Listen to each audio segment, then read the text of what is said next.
Fantastic. So we can get started if everyone is ready for that. Just so everyone is aware that this presentation is going to be recorded and Marcel will be posting it on YouTube. If you could make sure, I think everyone has their mics muted or their audio off, but please just make sure of that. I do ask that as I go through the presentation, if you have questions, please feel free to add them in the chat and I'd be happy to answer them as we go along. Marcel will be monitoring that and then asking all the questions as well to me. So that way we can make this as interactive as any Zoom presentation and training is, but I also want to make sure that we're answering any questions that you may have that may arise as we go through and make sure that this is as pertinent and applicable to the work that you're doing as possible.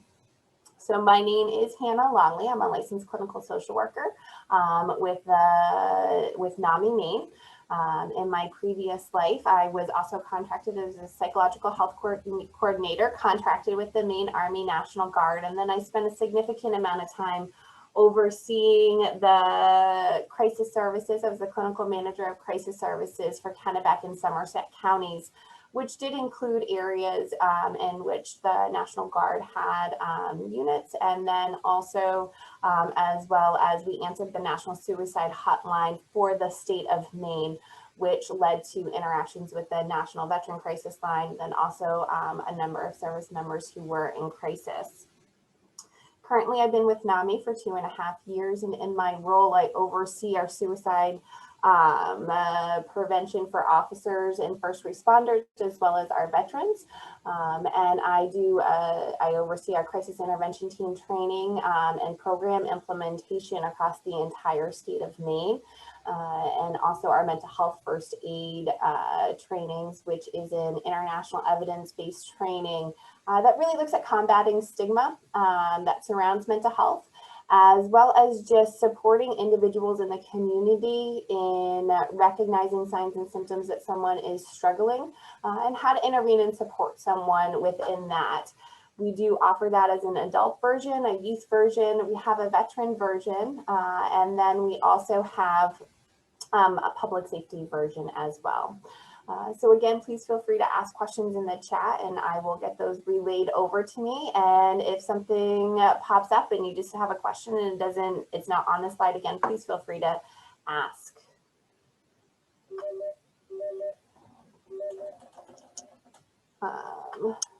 So for clicking forward. So when we look at supporting someone who's experiencing suicidal thoughts, we really want to make sure that we are recognizing warning signs. We know that suicide is largely preventable as long as we are having open and candid conversations and taking into considerations different roles that we have with different veterans and service members that you're interacting with. Research actually came out that only 30% of the veterans that we have lost to suicide were connected to the VA or formal healthcare systems, but primarily the VA.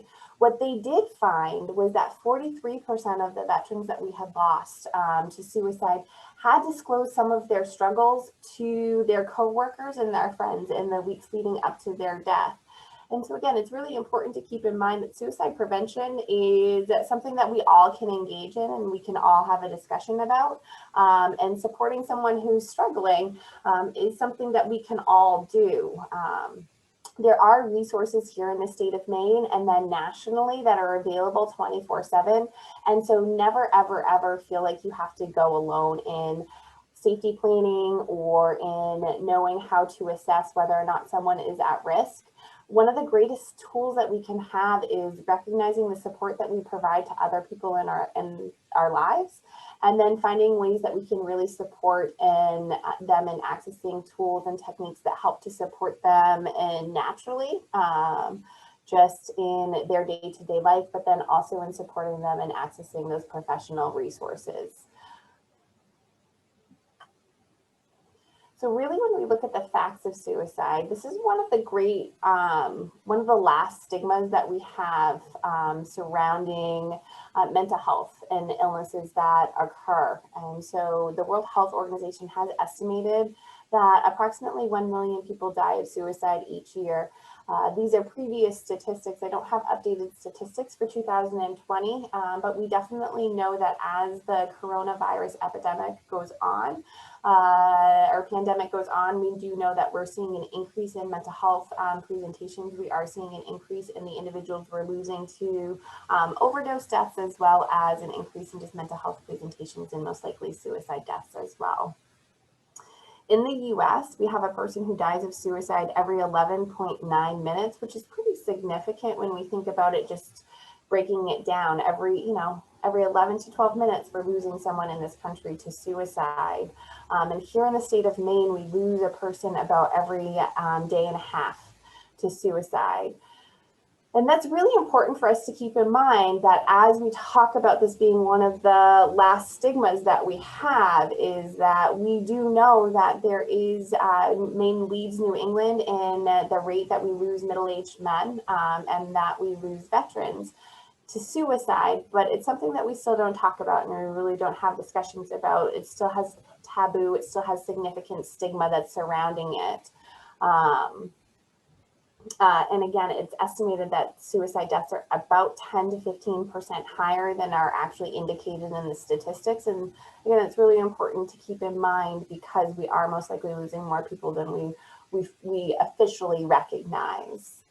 Suicide is currently the 10th leading cause of death in the US alone. And we know that high-risk populations include the public, youth and adolescents, middle-aged men, and then elderly men as well. So that's important to keep in mind as you're supporting someone who's struggling, is where do they fall in those periods in their life. When we look specifically at military suicide risk factors and facts, and again, it's important that we talk about the facts, because as the stigma surrounds mental health and then suicide as well, there's a lot of myths that are out there. There's a lot of things that we consider as a society taboo and not to talk about, but really the research tells us that it may not necessarily be true. Suicide, again, is the second leading cause of death in the US military, which I think is pretty significant when we stop and think about it, it's the second leading cause of death of our active military members. Veterans account for 18.5% of the suicide deaths, but we know that veterans only represent a very small percentage of our population, which is about 8.5. When we drill down to Maine specific, why it's important is that 10% of the veteran suicide deaths are Guard and Reserve veterans who never federally activated. We as Maine are very proud of our service. We have one of the highest percentages of individuals who have either previously served or are actively serving in some capacity with Guard or the Guard or Reserve status. And so that's important to keep in mind, that they still present a substantial risk for suicide deaths. I think last I checked, we were third for the highest, or third highest percentage of veterans living in our state. And it's also really important, I think, that the different branches have different risk factors, and we do know that 52% of all military suicides reported are on the Army side, and that has actually fluctuated and changed depending on which branch was considered most high risk. But what the research is really starting to tell us is that Army presents with over half of the suicide deaths being reported.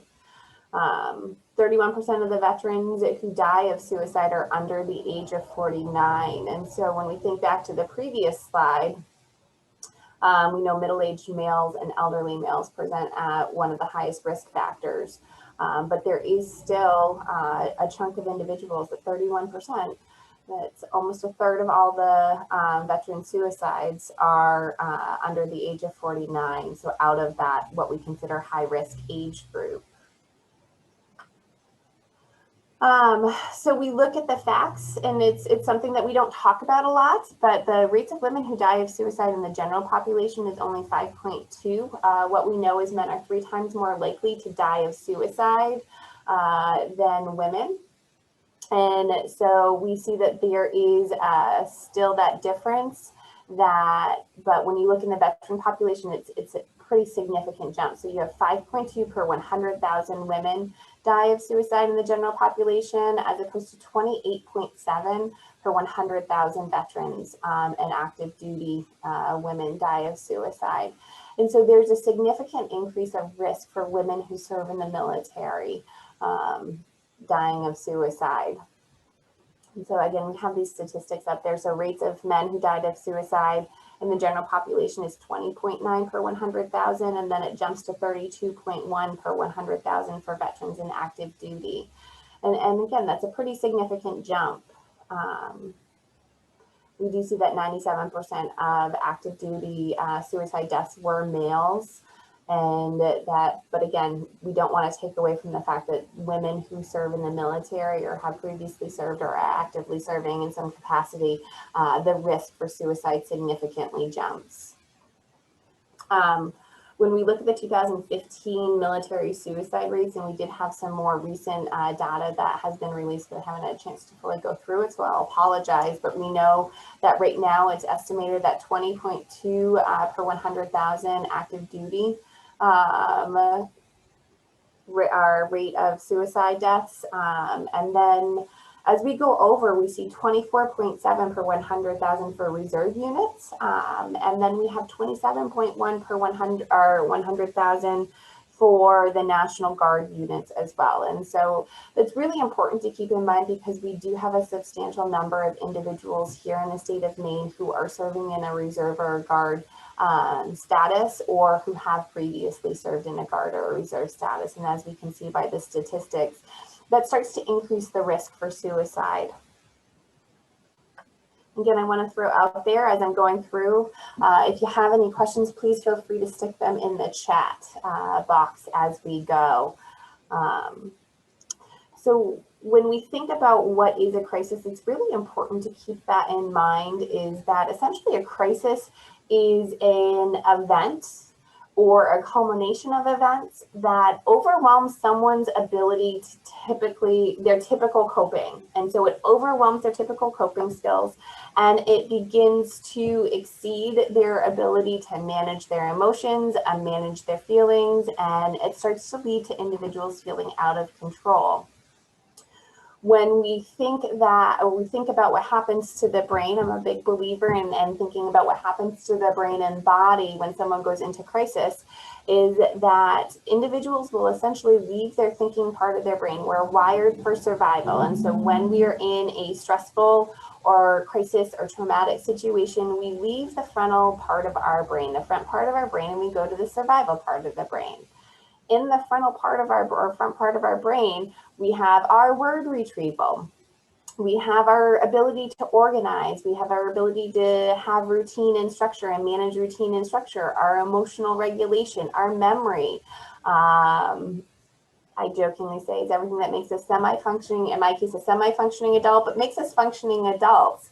You see that a lot when you see teenagers who are growing and developing. As their frontal lobe starts to develop more, they start to have more impulse control. They start to have better judgment.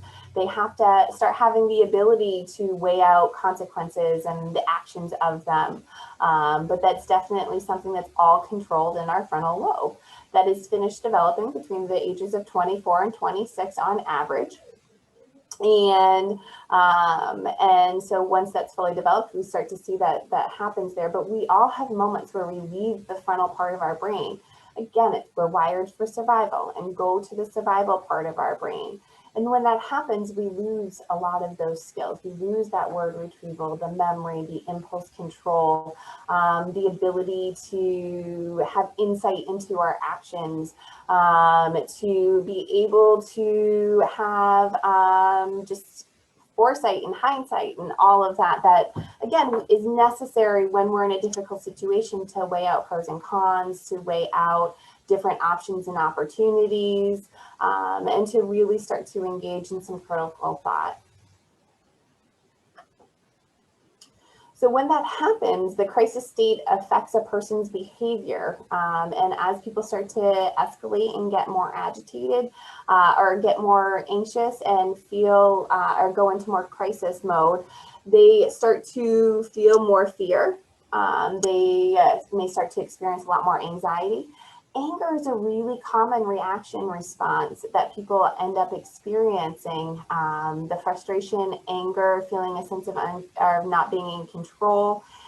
And by experiencing anger, it gives you a sense of mastery or control over the situation. It's a more powerful emotion.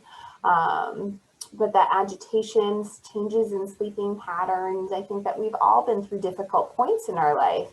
And we can all understand those feelings and those reactions that end up happening. But again, when we look at a crisis situation, we look at an escalation and risk, it's when our coping skills and managing that and our support system gets overwhelmed and it starts to go above what we're able to fully manage. If you think about it in terms of just you put out a bucket during a rainstorm, eventually it's going to overflow. It can't capture everything and it starts to overflow on the sides. When we start looking at risk that can happen, we know that suicidality can occur, where people have thoughts or take action to die of suicide. But we also know that there's an increase in high risk taking behaviors. People may start engaging in things that they may not have normally engaged in, different activities. And driving faster or going all of a sudden deciding to go skydiving, or again engaging in those high risk behaviors that could potentially have some significant consequences on their lives, but they are still engaging and still acting in that way. There's an increase, or there can be an increase in explosivity or violence or just aggression that's coming out. Also an increase in substance use that can be incredibly helpful in the short term, in some people's opinion, in managing the way literally their central nervous system isn't regulating. And so it can help to make them feel like they are not as stressed or act as a depressant, and so start to bring their heightened sense of emotions or their inability to sleep. It starts to bring that down. Long term, that can have some significant impacts. It also increases the risk for suicidality. If someone's not in their thinking or their part of their brain where their impulse control is to begin with, and then we add substances to it, it increases the risk or it makes a greater increase risk for more impulsive behaviors as they move through their crisis situation. I think that this is just a really great visual. I like visual representations for what a crisis cycle actually looks like and what ends up happening. When people are at baseline, they can most likely have reasonable thought process. They're more logical. There's the ability to have abstract thought process. And as people escalate and go through their crisis cycle, their thinking tends to become a lot more concrete, a lot more black and white. It's either 100% this or 100% that. There may be some illogical thought process where they may not be able to have that abstract or organized thought process. Again, they're not in that part of their brain. They may struggle with communication then. I always use the example of anyone who's been married for a significant amount of time. I think we've all had moments with our spouses where we start to sputter a little bit. They get us so frustrated, we start sputtering. And that's important to keep in mind, because typically when that happens, it tells you you're not in your thinking part of your brain. And so how do you then start to de-escalate and start to calm back down? You cannot sustain a heightened state of crisis for a significant period of time. We're very similar to computers. If your computer runs hot for too long, it's going to crash and it's going to come down and it's going to need to restart. And so when that happens for humans and for our brains, really what we can look at is what can we do to provide support to individuals throughout that process. And if you notice through the de-escalation, there's a dip. So post-crisis, the green line actually goes below the baseline. And then, again, it's very similar to the computer. The computer can only run hot for so long before it needs to crash back down. A lot of people experience this if they've gotten into a car accident, where after, a couple hours after the car accident, you just feel lethargic and tired and yucky, and you feel achy, but maybe more achy than you think you should. That's just simply your brain and your body reacting and responding to the stress and the chemicals that get dumped into your body during that stressful event. There's been a big shift in military service.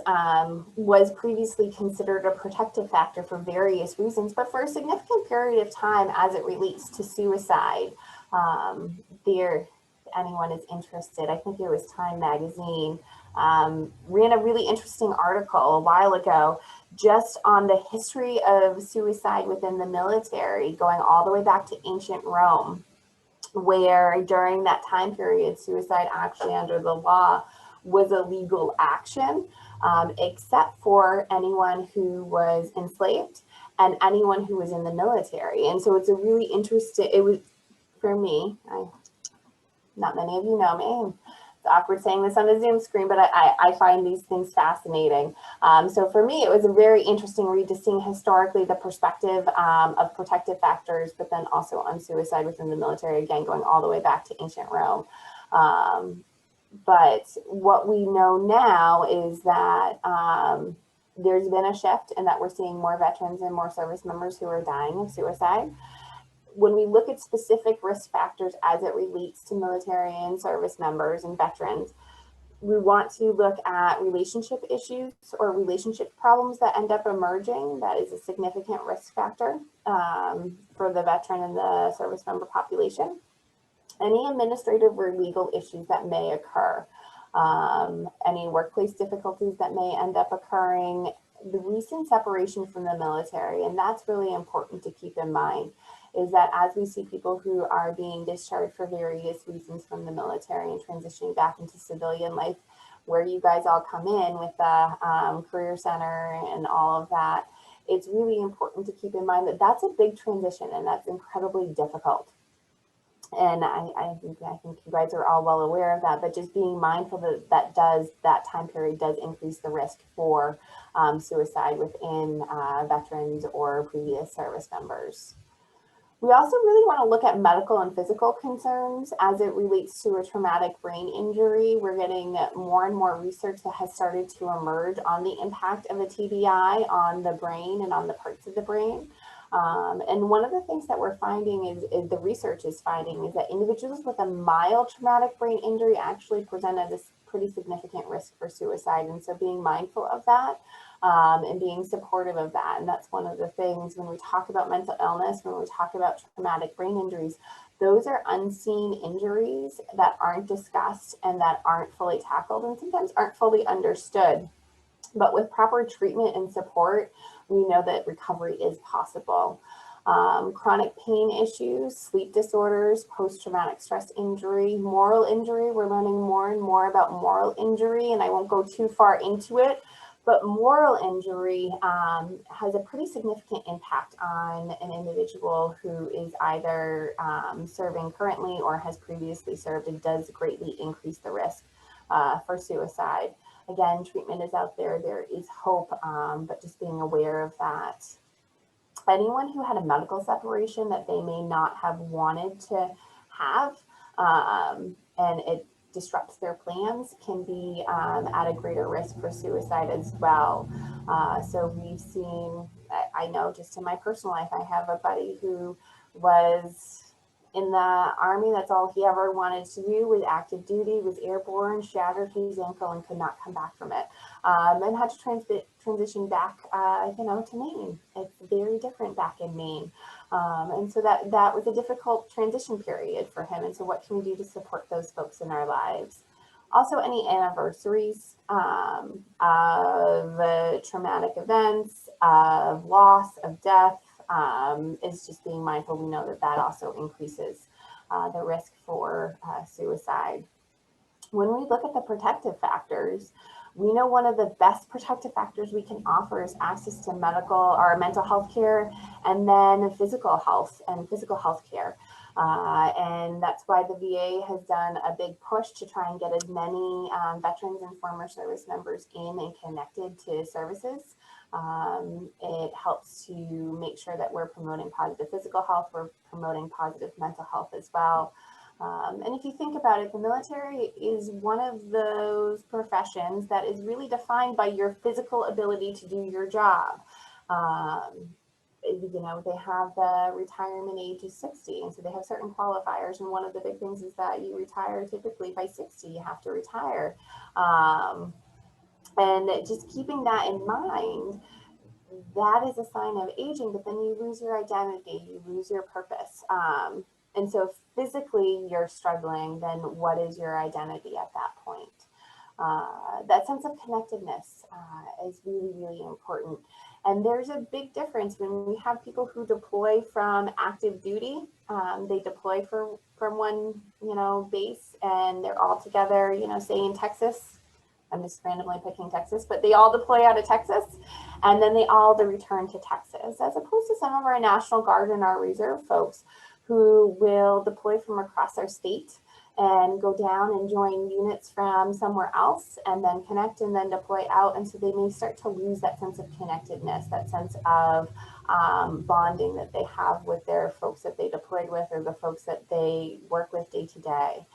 So fostering that sense of connectedness, that's why a lot of the Veteran Mentors of Maine and other just peer support groups are so incredibly powerful, that we can promote that sense of connectedness and well-being, and just you're still part of a larger organization and you're still part of a larger group. Problem-solving skills, the greater problem-solving skills we have, the easier it is at times to manage through difficult situations. And that sense of mission or purpose, having a goal, having a direction, it provides some sense of security for all of us, regardless of our military status. But having that sense of direction and, you know, that connection, and then also that direction, we have a purpose here in our life and our goals. Employment, we do know, helps to promote or reduce the risk of suicide, as well as social and emotional well-being.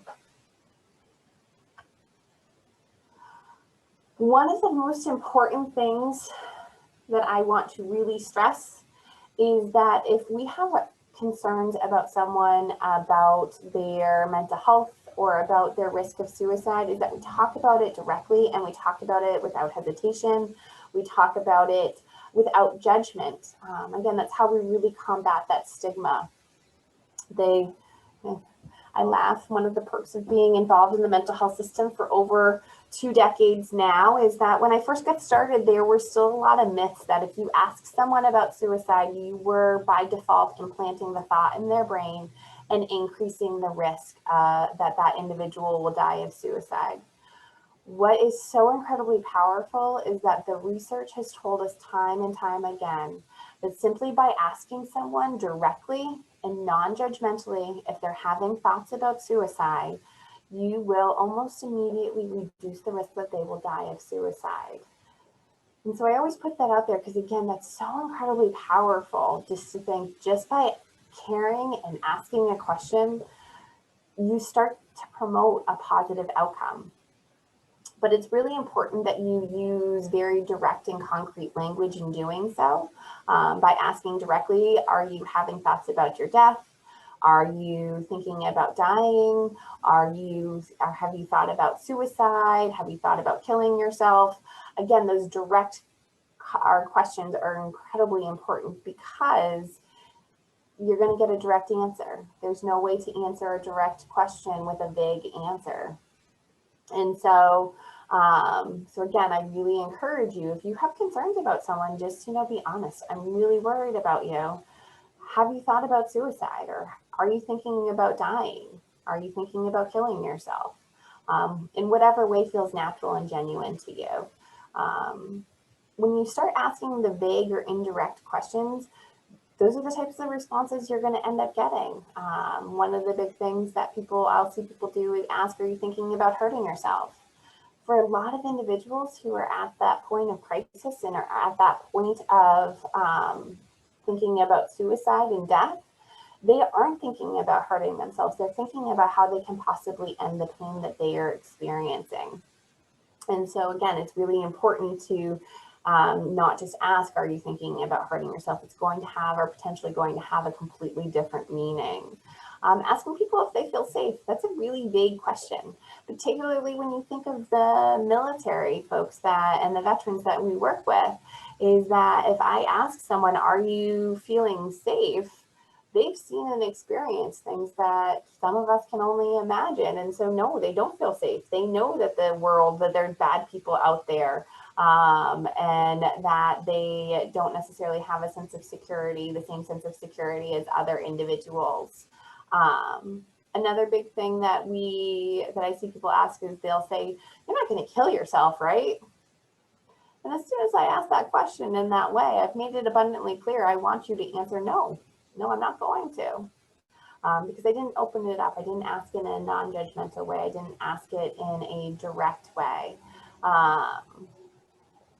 If you don't get a direct answer, you still have some doubts, feel free to repeat the question. Sometimes asking the question a couple different times in a couple different ways starts to open up different responses and answers, and really shows that you care and that you want to be supportive of the individual in that moment.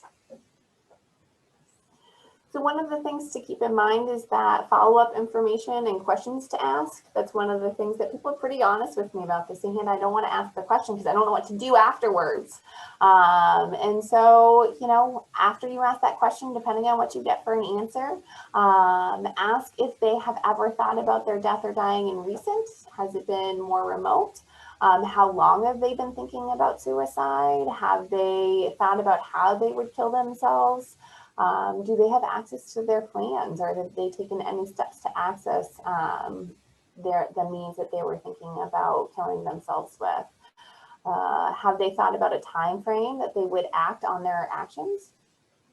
I had an older vet that I worked with at one point who had purpose and mission in the fact that he was caring for his dog and he loved his dog immensely. But he was pretty honest with me and said that if he lost his dog, he wasn't sure what his purpose was, and that he was constantly struggling with suicide. And that was one of the motivators he had to stay alive. And so keeping that in mind, there was a time frame there. It was a vague time frame, but there was a time frame there. Had they had thoughts about suicide in the past? Is this a recent event or is this ongoing? And have they ever attempted suicide in the past? It's really important that we instill a sense of hope for supporting folks in our lives who may be struggling with thoughts about suicide, is that there is hope for recovery. But a past suicide attempt is an indicator for increased risk for a future suicide attempt, as well as when someone has the more or in-depth plan that they may have regarding their thoughts of suicide, the more at risk they are of suicide as well. Something to keep in mind, again, when you're supporting someone, it can be overwhelming, but keeping in mind that most people who are experiencing suicidal thoughts do not want to actually end their life. They want to end that psychological pain and suffering that they are experiencing. Tell others that thinking about suicide is a way to cope with pain, and that it's a way to ask for help. And so we'll see that a lot where people will make comments regarding suicide or making comments about their death. That's a way to ask for help. They're just not quite sure how to articulate those words or aren't sure how they would be perceived. And so they may throw out some statements. And so again, asking honestly and directly is a way to offer that help and that support. Oftentimes there are multiple problems and they may be struggling with their coping skills. And that's really when we want to support individuals in connecting with the resources that are available to them, and the professional resources as well. And this is one that I think is really important. More than 90% of people who have attempted suicide do not die of suicide. when we talk about suicide and we talk about suicide prevention, it's a lot of gloom and doom statistics. I feel like this is one that offers some support, that 90% attempt suicide, do not die of suicide. We can instill that hope, we can instill that recovery, that we know that it is possible out there. I often liken supporting someone in our life who's struggling with their mental health very similar to a rec march, which can be a little bit complicated when I'm training a room full of social workers who may not have any understanding of the military. But if we think about the support that we offer someone who's struggling in that manner, there is a 50-mile or 15-mile march. Someone's at the back, someone's struggling. If you just sit and scream in their face, they're really not going to make it that far. But what you'll see is that their teammates, you know, keeping of that cohesion, that sense of connection, the folks that they're close to are going to come back. They're going to offer encouraging words. They're not going to carry the individual to the finish line. They're not going to carry all of their stuff because that's impossible, but they might start to spread out some of their pack so that it's not quite as heavy for that person. They might offer some water. They're going to walk next to them. They're going to give them encouraging words. This is a lot of what suicide prevention is in our communities, and just keeping that in mind and that framework is that the more we can impart hope, we can encourage, we can support, we can offer to carry their pack for a mile and offer them a sip of water. That's what we do. That's what we look at when we're offering this support for folks in our lives. Some of the challenges is that oftentimes when people go into crisis, and people go into crisis when we're support for them, it's usually not when we're with them or not when they're in their therapy session. So, you know, and I kind of laugh about that as a mental health provider, is that we come up with these great crisis plans, but it never really happens during 9 to 5, our regular business days. And so that's really important when we're supporting someone and we're talking about supporting and planning with someone for when they're struggling, is how they can manage that crisis as it begins to develop. We know the earlier we intervene, the more positive long-term outcomes we end up having. What can help to anticipate a crisis before it happens? And that's something that's really important to keep in mind. We all have triggers that we may struggle with certain things in our lives. We may struggle with certain anniversaries. We may struggle with seasons. We're coming into the winter months here in the state of Maine. We know that the winter months, seasonal affective disorder, can have a really difficult impact on a lot of individuals. And so how do we plan for that? And then how can we work with them to support their ability to manage through crisis? How can we empower the folks in our life to start to give them that sense of accomplishment, to give them that sense of confidence to be able to move through things? And the more awareness and skills that we all have regarding our own mental health, again, we all have good days and we all have bad days. The more awareness we can have and the more awareness we can help to support others in having, the more positive outcomes we start to see. When we talk about building safety plans, it is important that we recognize that someone may be at an increased risk, but they may not require an immediate intervention, and that's okay. So when we're doing that, it's someone who may be at an increased risk, but they don't necessarily have to go to the hospital right now or call a crisis line.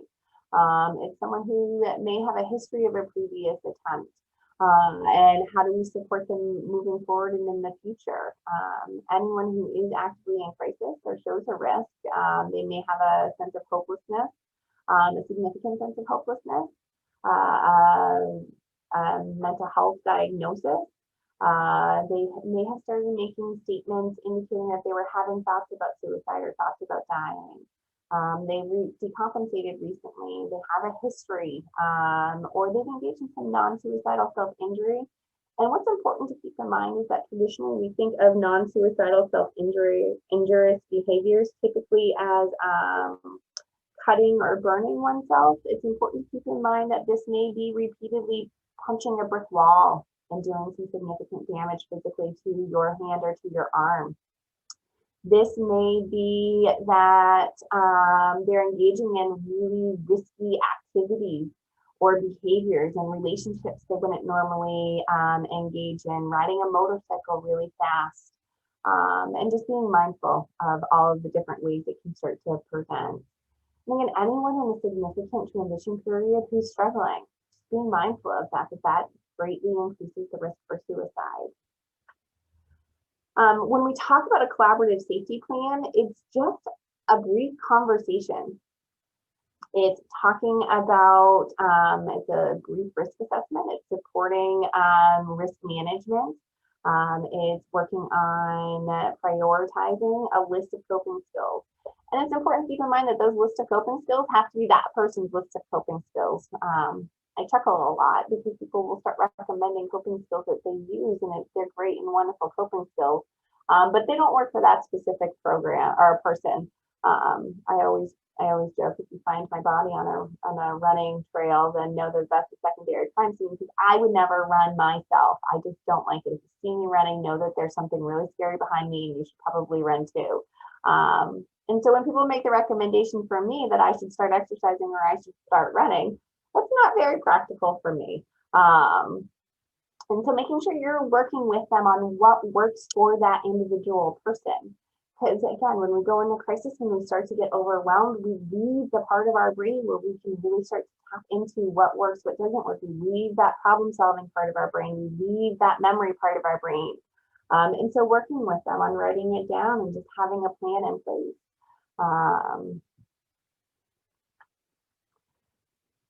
One of the things that I do want to stress is that a safety plan and a collaborative safety plan is not any substitute for treatment. It is not for anyone who is imminently at risk, that may need hospitalization, that may be experiencing psychosis, or who is highly intoxicated. And it's also not some people call them a no suicide contract. And that's really important to keep in mind when we think about that, is that the research has really indicated that avoiding someone, making a commitment or making a promise not to die of suicide has not been found to be effective in supporting them or in keeping them alive. And so we don't want to rely on those for someone who is imminently at risk. It provides a false sense of reassurance for the people who are on the receiving end of the promise, as opposed to the person who's actually at risk. It offers minimal protection for them. So we really want to look at it as it's a safety plan. It's written signs that someone is starting to have a difficult time. One of the ways I always word it is that, because again, we don't always have insight into ourselves, but what do the people that are close to us have to say when they know that we're starting to escalate, starting to have a difficult time? My poor husband, I use him as an example a lot because he has a vein right here in the center of his forehead that starts to get a little bit, like, you can see it starting to pulse. It popped out and then you can see it starting to pulse a little bit. I know that means he's having a difficult time. Then it moves to his jaw. So again, I can tell that he's starting to have a difficult time. And so it's really starting to recognize those signs, the big signs or the little signs that someone may be experiencing it. What we know for a lot of men, and what we know for military in particular, some of this could be very somatic, very physical reactions and responses, where they might just start having a really upset stomach. That they're starting to have a difficult time, they're starting to get really stressed out. And so what can we do to start to support them? And again, have that insight and recognition that when you start experiencing this, what are things that you can do early on? You want to make sure that the person is willing to be engaged as well. If you're supporting someone who's struggling with their mental health or with suicidal thoughts, pushing your own thoughts or opinions or plans on them is not going to be helpful. It's not going to be beneficial in any sort of way. But it does provide, again, when we talk about instilling that sense of hope in there, it starts really exploring what people do have. We lose sight of the strength that we do have internally, either in ourselves or in the connections and the resources that we have around us. And then how do we mobilize those? How do we really use those? How do we engage the people that we need to engage as we move forward? It's also really important that we work to secure lethal means whenever possible. I think it's 67% of veterans who have died of suicide have died so by using a firearm. And so I'm not saying you have to go in and confiscate all of their weapons, but can we work on locking bullets separately from the firearms? Can we put a trigger lock on the guns? And so it adds some extra steps. And again, it starts to engage that thinking part of the brain and walk through by having those safety measures in place about not having immediate access to the bullets and then not having immediate access to being able to get the trigger lock off. It starts to, again, add those additional levels of time for the individual to start to think, start to engage, and move forward in a collaborative and a safe manner. I really like this. This is actually the VA's patient safety plan template. You can find it online. Anyone can go on and access it. I think it really just breaks it down nice and simply for anyone to be able to use. So you go on and what are the warning signs, the thoughts and the images, the mood situations, what the crisis can be developing. How do we know, or how do you know you're starting to have a difficult time? How could other people know that you're starting to have a difficult time?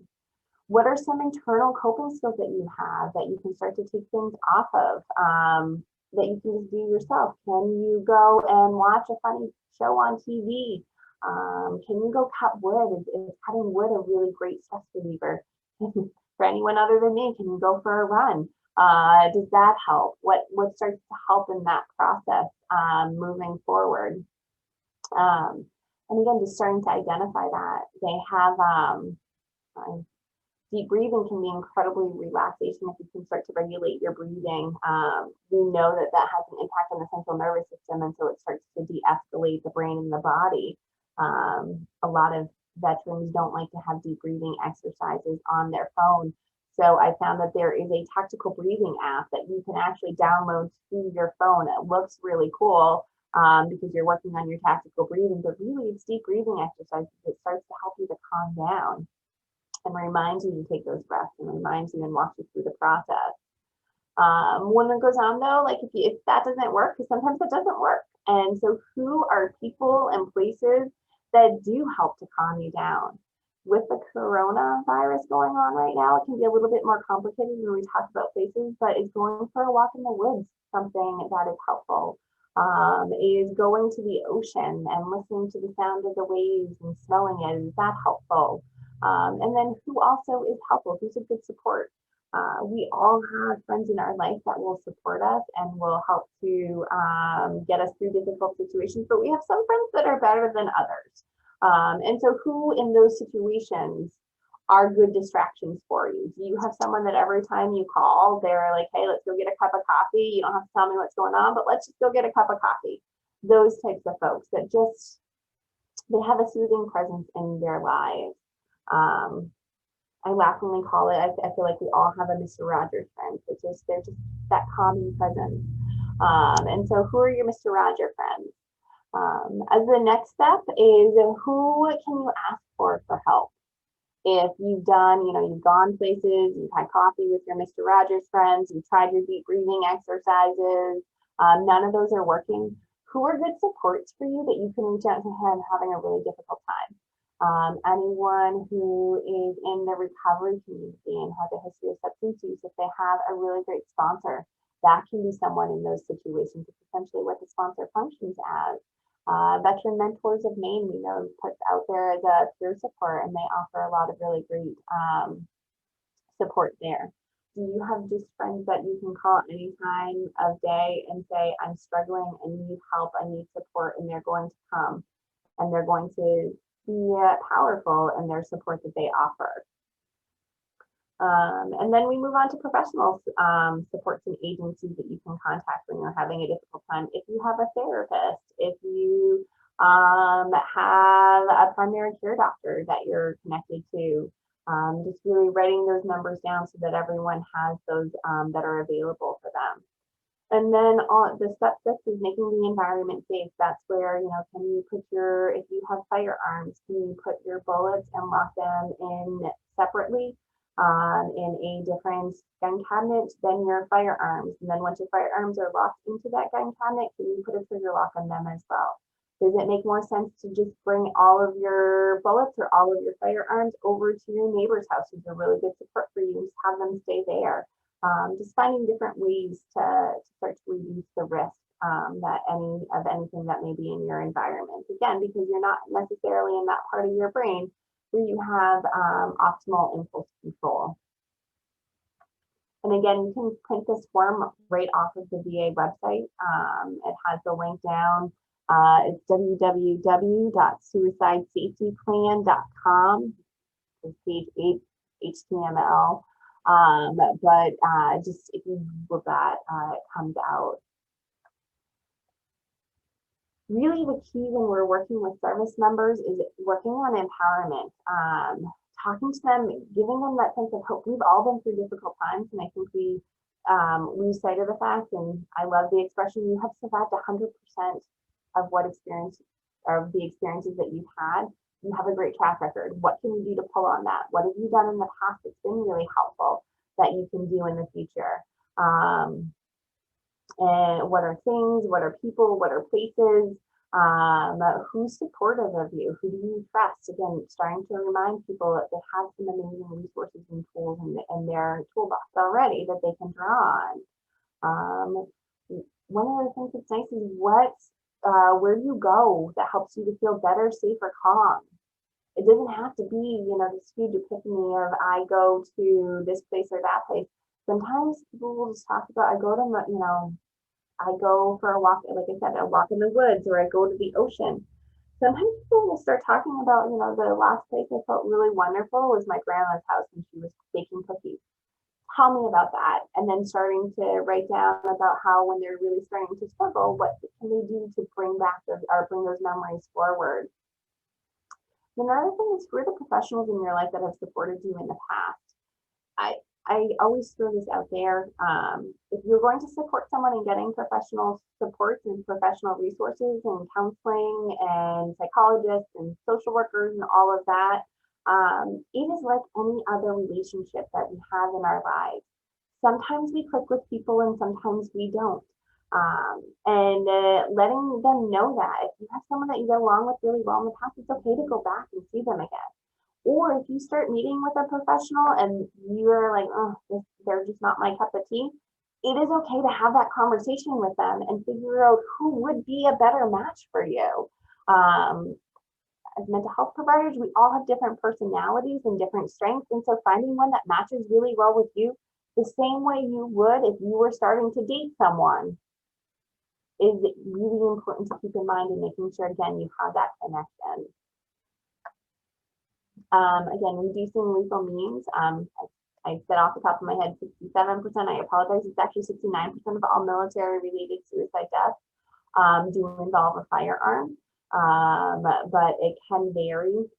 The proportions of attempts that result in death vary dramatically across all the different locations and individuals. We do know that restricting access to firearms or restricting access to lethal means is one of the best suicide prevention tools that we have, and so really working on that.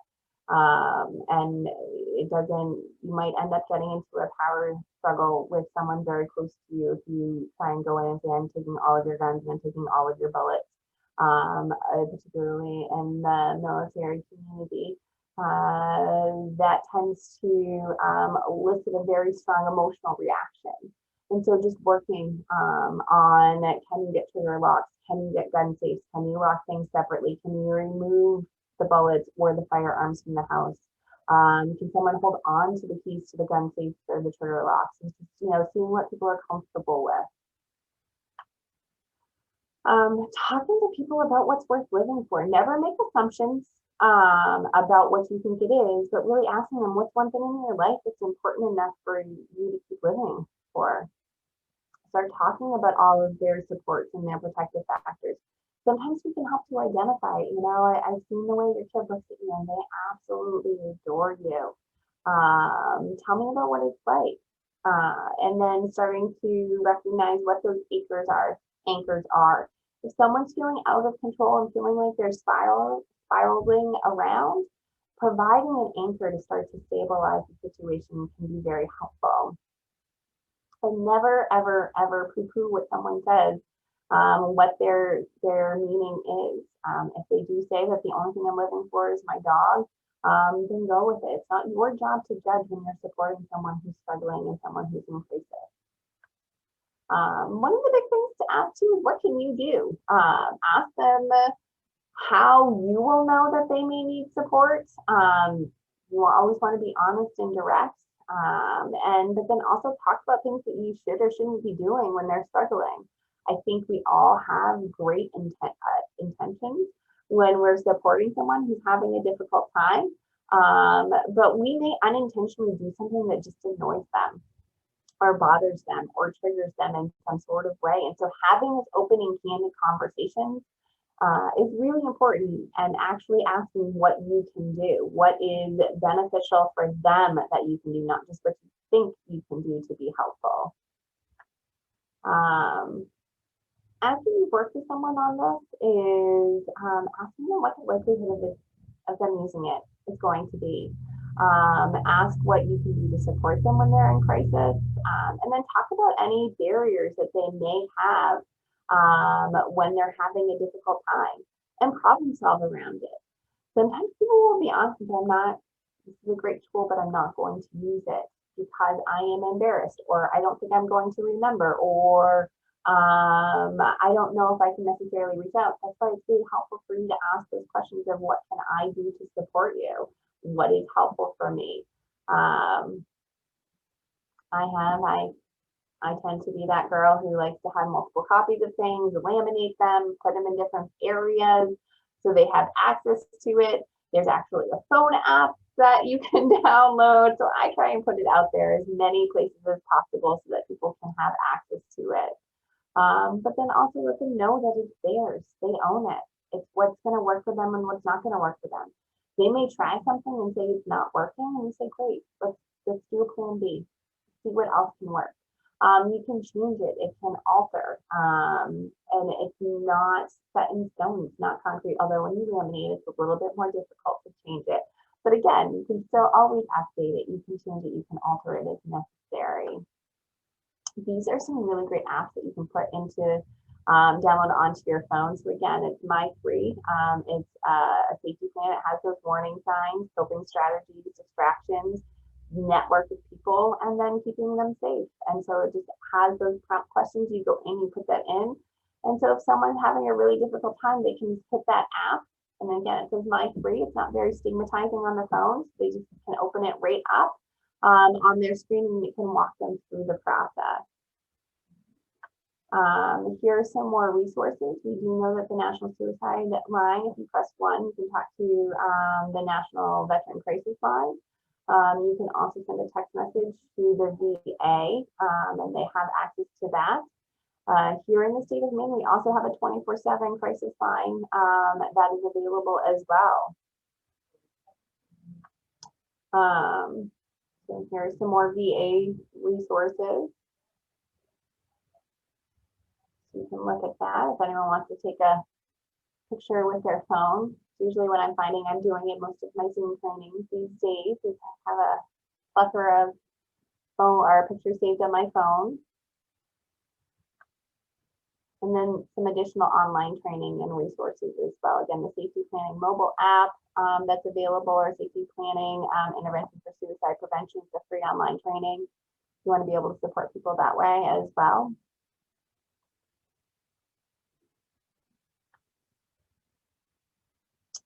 You have the VA. This is all available online.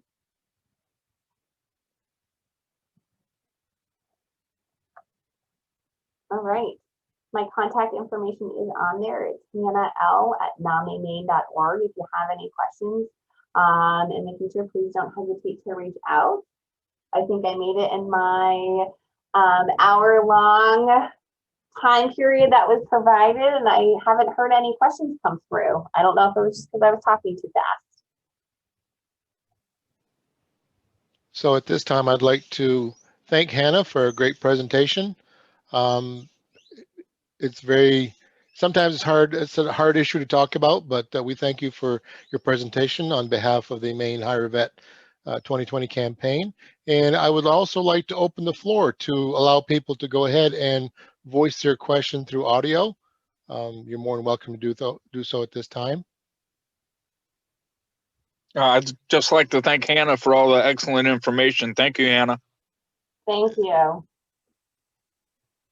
Yeah, Hannah, this is Leo.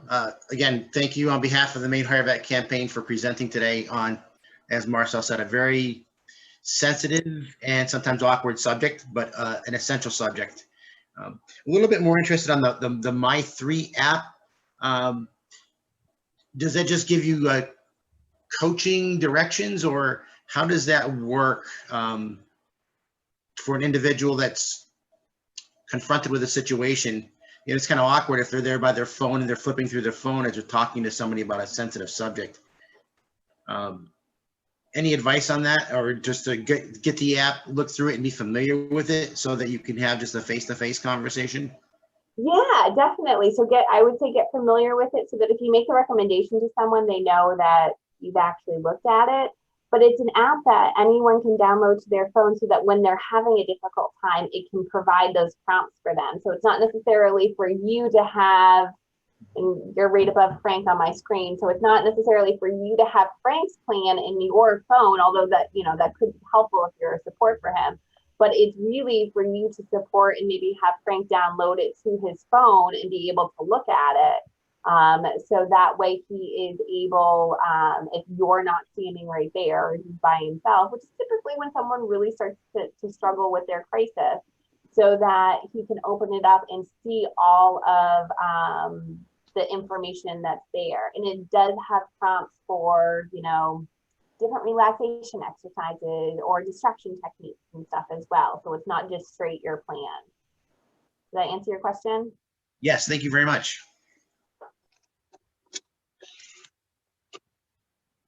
And I have a comment from Nolan Stewart. Said this was a well done. Thank you for the in-depth information. Automane says great job, Hannah. I have to run. We'll be in touch, possibly for you to present a couple of vet groups in November. And John Willett says thank you for the in-depth presentation.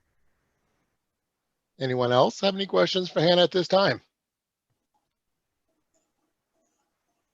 Like, I threw a lot of information at you guys in a very short period of time, so I'm sorry. I'm going to stop sharing your screen at this time, Hannah. All right, thank you. Have a good day. Thanks, guys.